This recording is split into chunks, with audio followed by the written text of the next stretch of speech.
Oui.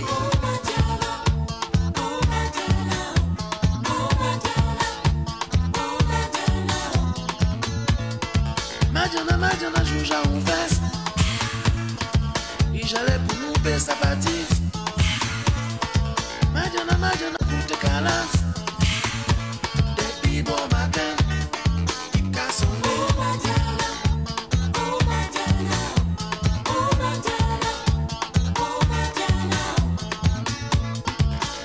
Madjana, on nous à l'aise.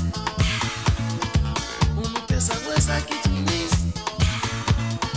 Madjana, qu'elle en contence.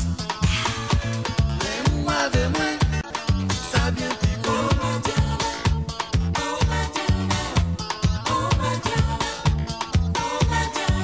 Oui, mais.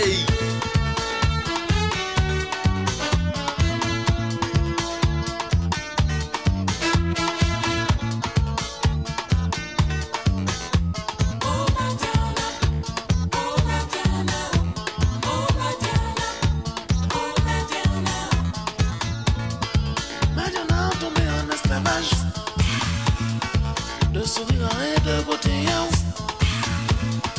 Madjana à l'embarras. À présent pareil, toutes les sillages.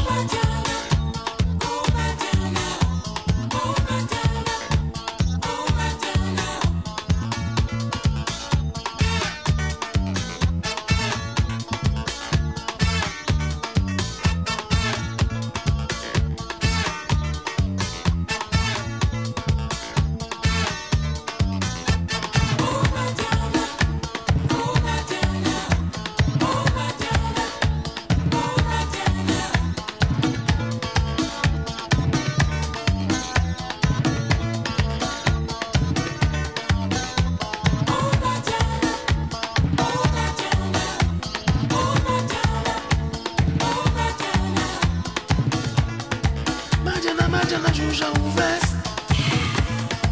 Et j'allais pour nous payer sa bâtisse.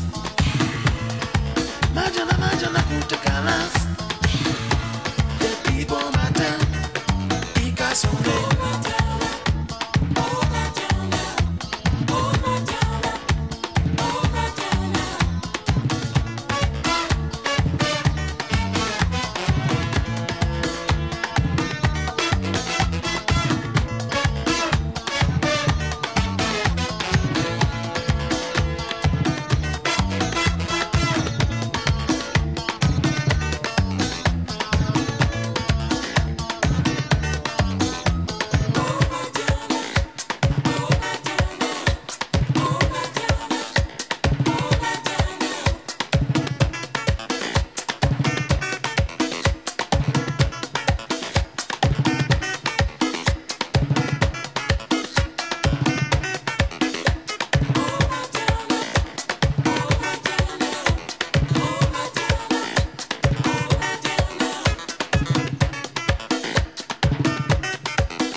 Dance.